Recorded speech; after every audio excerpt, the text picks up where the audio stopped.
अस्सलाम वालेकुम रहमतुल्लाहि वबरकातुहू। मैंने आपको पार्ट 6 में ये बताई हूँ कि जालिम बेटे ने बीवी के कहने पर अपनी माँ को कहाँ रखना है वो इंतज़ाम कर दिया है।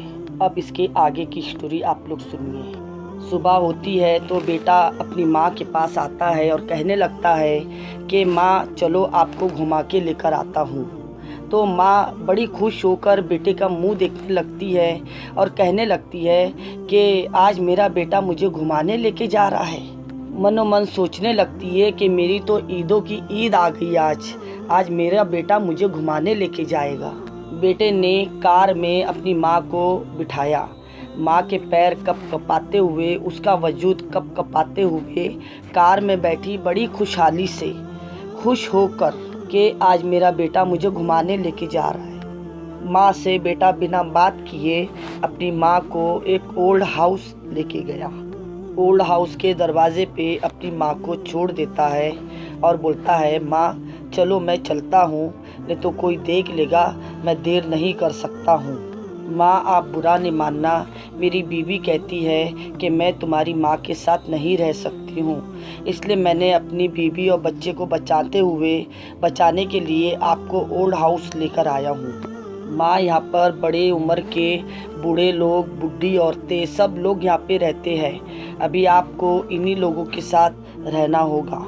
इतनी बात कहा और कह के माँ को बोला अच्छा मैं चलता हूँ, और कार में बैठ के रवाना हो गया। माँ देखती रह गई और देखते देखते माँ की तो दुनिया ही उजड़ गई, क्योंकि माँ के लिए सब कुछ उसका बेटा ही था। माँ देखती रही और कार देखते देखते दूर तक चली गई, उसकी धुन भी नहीं नजर आई। फिर माँ बैठ के रोने लगी ओल्ड हाउस के दरवाजे पर और अपने आंसू पोंछने लगी। इतने में अंदर ओल्ड हाउस से लोगों ने देखा कि ये कोई बैठ के रो रही है, और वो लोग इनके पास आए। बोले माँ जी तुम्हारा नाम क्या है? तो माँ ने बोली मेरा ये नाम है। तो बोलने लगे अच्छा तुम्हें यहीं रहना है अब आज से? तो माँ उस वक़्त अपने बेटे का नाम बिना लिए कहने लगी कि हाँ मुझे यहीं छोड़ के गया है, मुझे अब आज से यहीं रहना है। तो वहाँ पे लोग पूछने लगे कि माँ तुम्हारी कोई औलाद है? तो बोलती है हाँ मेरा एक इकलौता बेटा है। तो बोले उसका नाम बताओ ना। तो बोले नहीं बताऊंगी। कहने लगे कि माँ हमें नाम बताओ, कभी आपको कुछ हो गया तो हम कम से कम उसको इत्तला तो कर सके, आप हमें नाम बताओ उसका, आपके बेटे का। तो बोले नहीं बताऊंगी। बोले कहाँ रहता है आप वो बताओ, हम उसको इत्तला कर सकते हैं कल को। तो माँ कहने लगी मैं नहीं बताऊंगी। बहुत पूछते रहे, नहीं बताई। माँ ने अपने बेटे का नाम नहीं बताना था तो नहीं बताई। लोग बड़ा पीछे पड़े कि अरे नाम बता दो ना, नाम बताने से क्या होता है। तो किसी ने बीच में बोल पड़ा कि अरे ऐसी बात नहीं है, माँ जी को अभी अभी घर से निकाला गया है ना, तो इसलिए माँ नाम बताना नहीं चाह रही है, इसलिए वो अपने बेटे का नाम भी नहीं लेना चाहती है। जैसा ही लोगों ने उसके बेटे का नाम लेने के लिए बोलने लगे तो चिल्ला पड़ी कि खबरदार, मेरे बेटे के लिए एक जुमला भी कहा तो फिर अच्छा नहीं होगा। मेरे बेटे के खिलाफ एक जुमला भी कहा ना तो खबरदार, उससे कुछ मत कहो, एक लफ्ज़ भी मत कहो उससे।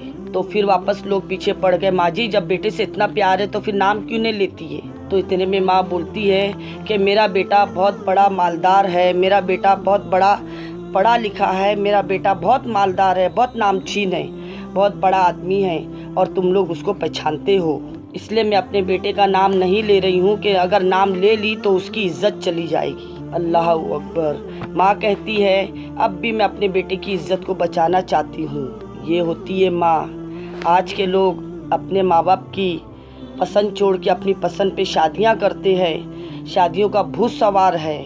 आज के लड़का लड़की लोग माँ बाप को सख्त नाराज़ रखते हैं।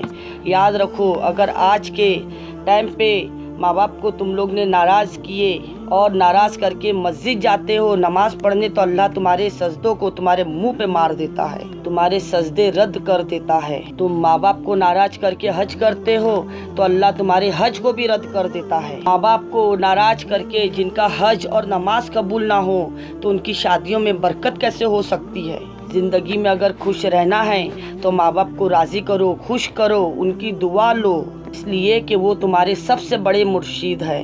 अल्लाह ने औलाद के लिए माँ बाप को इतना बड़ा अहमियत बनाया है कि बस आज के बच्चे इतने नासमझ है कि कुछ समझते नहीं हैं। माँ बाप को अहमियत नहीं देते हैं। अहमियत किसको देना है और अहमियत किसको देते हैं? बीबियों को अहमियत देते हैं। बीबियों की एक आवाज़ पे माँ बाप को ओल्ड हाउस ले जाके छोड़ाते हैं।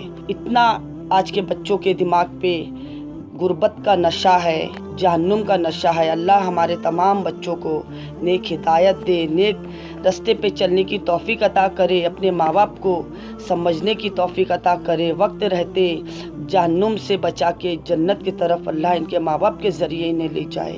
अल्लाह ने नमाज तक को रद्द किया है, हज को रद्द किया है।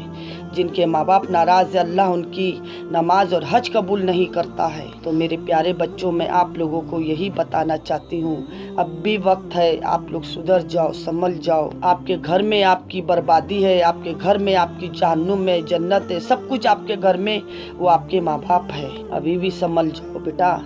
मैंने ये पार्ट 7 डाली हूँ, अब इसके आगे मैं पार्ट 8 डालूँगी इंशाअल्लाह ताला। आप लोग इस वीडियो को ज़्यादा से ज़्यादा दूसरों तक शेयर करें। क्या पता इस वीडियो को सुनने से, देखने से हमारे बच्चे बिगड़ने से बचे और उन्हें अल्लाह ने हिदायत दे और उनका सवाब भी आपको पूरा पूरा मिले।